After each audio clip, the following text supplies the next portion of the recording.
Mean રાશિના લોકો આ દુનિયામાં કોણ છે જે લક્ષ્મી પ્રાપ્ત કરવા નથી માંગતા? ઘરમાંથી ગરીબીને હંમેશા માટે દૂર કરવા નથી માંગતા? કોણ છે જે ખૂબ જ સાધન સંપન્ન બનવા નથી માંગતા? દરેક મનુષ્ય સુખી જીવન જીવવા અને પોતાના પરિવારની અપેક્ષાઓને પૂર્ણ કરવા માંગે છે, અને તે આશાઓ સમયસર પૂર્ણ થાય છે જ્યારે તેમને ગ્રહોનો સહયોગ મળે છે, એનો સાથ મળે છે. પૈસા, નોકરી, પ્રેમ, પરિવાર, શિક્ષણની સાથે તમને તમારા વૈવાહિક જીવન વિશે પણ હું માહિતી આપીશ. તમને આ માહિતી ગ્રહોના ગોચરીય સ્થિતિના આધારે મળશે, તો દરેક વાત ધ્યાનથી સાંભળો અને સમજો, કારણ કે માર્ચ મહિનામાં જે ફેરફારો થવાના છે તેના મુખ્ય બે કારણ છે. પ્રથમ કારણ, આ મહિને તમારી ગોચર કુંડળીમાં મંગળ અને શુક્ર તમારા 12મા ભાવમાં રહેશે, જ્યારે સૂર્ય, બુધ અને રાહુ તમારા દેહભાવમાં રહેશે. બીજું કારણ, 11મી ફેબ્રુઆરીથી શનિદેવ તમારી કુંડળીમાં અસ્ત થઈ ગયા છે અને તે ફરીથી 18મી માર્ચે તેના મૂળ સ્થાને પહોંચશે. મિત્રો, જ્યારે પણ આવી સ્થિતિ બની છે ત્યારે દેશ અને દુનિયામાં મોટા ફેરફારો થયા છે. યુદ્ધ, વિસ્ફોટ જેવી પરિસ્થિતિના કારણે જનતા પર અસર થઈ છે. કેટલીક જટિલ બીમારીઓ લોકોને પીડા આપે છે.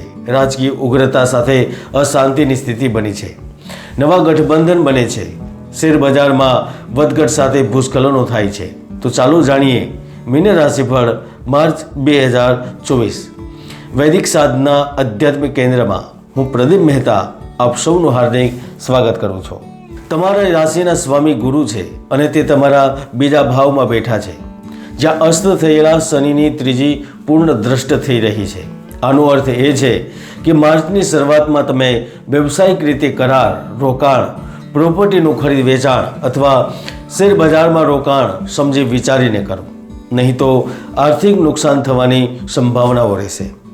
કારણ કે જ્યારે શનિદેવ અસ્ત થાય છે ત્યારે તે તમને થાકથી વિખેરી નાખે છે, તમારી વ્યવસ્થામાં ફેરફારો કરાવે છે, તમને માનસિક અને શારીરિક રીતે નુકસાન પહોંચાડવાનું શરૂ કરે છે. મિત્રો, જ્યારે બુધ ગ્રહ 7 માર્ચ 2024ના રોજ તમારા લગ્ન ભાવમાં પહોંચશે ત્યારે તે તમારા આવકના સ્ત્રોતોમાં વધારો કરશે. આ સમયથી તમારા સમગ્ર પ્રયત્નો, ધ્યાન ફક્ત પૈસા કમાવા પર જ નહીં રહે, પરંતુ તેની સાથે તમે તમારી નાણાકીય સ્થિતિને મજબૂત કરવા માટે કેટલાક મહત્વના નિર્ણયો લેશો, જે તમને તમારું ભવિષ્ય ઉજ્જવળ બનાવવામાં મદદ કરશે. તમારી કારકિર્દીમાં સારી સ્થિતિ પ્રાપ્ત કરવામાં મદદ કરશે. તમને 7મી માર્ચથી 17મી માર્ચની વચ્ચે મહત્વની યાત્રા કરવાની તક પણ મળશે, અને યાત્રા તમારા માટે નાણાકીય લાભ, પદ સંબંધિત લાભો અથવા તો પરિવર્તન માટે પણ ખૂબ જ મહત્વપૂર્ણ રહેશે. તો તમે તમારી વર્તમાન નોકરીથી નાખુશ છો અથવા તો જરૂરિયાતો પૂરી કરવા માટે તમને તમારો પગાર ઓછો પડે છે, તમે કામના દબાણ હેઠળ છો, તો માર્ચ 2024માં નોકરીમાં ટ્રાન્સફર અને નોકરી બદલવાની તક મળશે. તમને નવી જવાબદારી મળી શકે છે. જો તમે બીજા શહેરમાં જઈને નોકરી કરવા માંગતા હો, જેમણે હમણાં જ પરીક્ષા પાસ કરી છે અને નોકરી શોધી રહ્યા છે, આ બંને વ્યક્તિને ખૂબ જ મોટી તક મળશે. દશમેશ ગુરુના પ્રભાવને કારણે તમારા પારિવારિક જીવનમાં સ્થિતિ ફરીથી સુધરશે. સંતાન પ્રાપ્તિનો માર્ગ સરળ બનશે. તમે ઈચ્છો છો તો પણ એકલા નહીં રહી શકો. તમારો સાથી, મિત્ર તમને સાથ આપશે.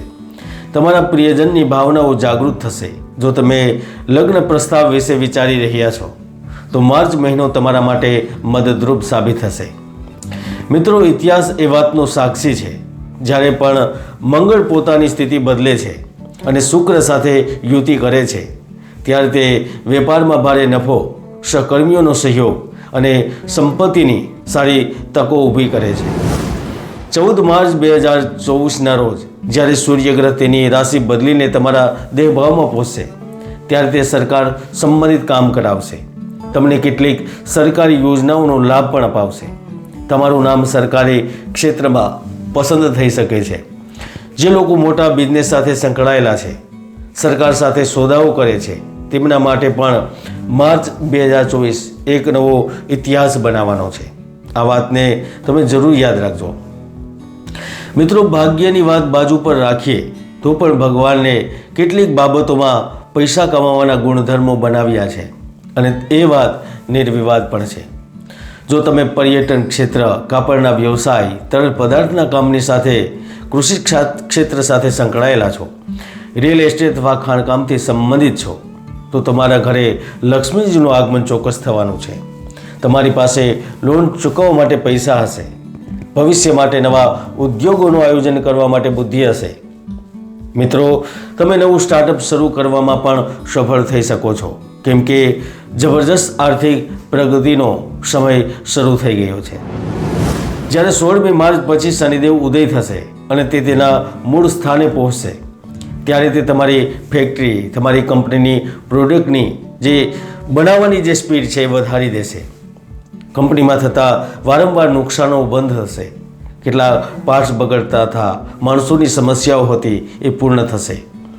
11મા અને 12મા ભાવના સ્વામી શનિદેવ મૂળ ત્રિકોણ રાશિમાં હોવાને કારણે વિદેશ સંબંધિત લાભ, વિદેશમાં વેપારમાં પ્રગતિ, આયાત નિર્યાત ક્ષેત્રમાં જબરજસ્ત લાભ અને તમારી કોઈ મોટી ઈચ્છાઓ પણ પૂર્ણ થઈ શકે છે. એવું પણ બની શકે છે કે તમને અભ્યાસ માટે વિદેશ જવાની તક મળી જાય. ધન ભાવમાં બેઠેલા ગુરુની પૂર્ણ દ્રષ્ટિ પંચમ ભાવમાં થઈ રહી છે, જેનો અર્થ એ છે કે તમને અભ્યાસમાં આવતી સમસ્યાઓથી રાહત મળશે. જો તમે મોટા વિદ્યાર્થીઓ છો તો તમે રાજકારણમાં પ્રવેશ કરી શકો છો. નોકરીના ઇન્ટરવ્યૂની તૈયારીમાં સફળતા મળશે. જોકે માર્ચ મહિનામાં રાહુના પ્રભાવથી તમે નાની મોટી બીમારીઓથી પરેશાન થઈ શકો છો. તેથી જો તમે પહેલાંથી જ કોઈ રોગ છે, તમને પહેલાંથી જો કોઈ રોગ છે, તો તમારે સાવધાન રહેવાની સાથે સંતુલિત આહારનું પણ પાલન કરવું પડશે. કસરત અને યોગનો પણ સહારો લેવો પડશે. મિત્રો, મેં હંમેશા માનવ કલ્યાણ માટે કહ્યું છે કે દરેક વ્યક્તિની કુંડળીની અંદર શુભ યોગ અને દુર્યોગ રહેલા હોય છે. સારા યોગો જે તમને સફળતાની શિખરો સુધી લઈ જાય, જ્યારે ખરાબ યોગો તમારી ભરપૂર મહેનતને વ્યર્થ કરી નાખે. એટલે કુંડળીને જાણો, કુંડળીને સમજો, વિશ્લેષણ કરીને જીવનમાં આગળ વધી જાઓ. આજ માટે આટલું. ફરી મળશું નવા વિડીયોમાં. જય ગુરુદત્ત, જય ગિરનારી.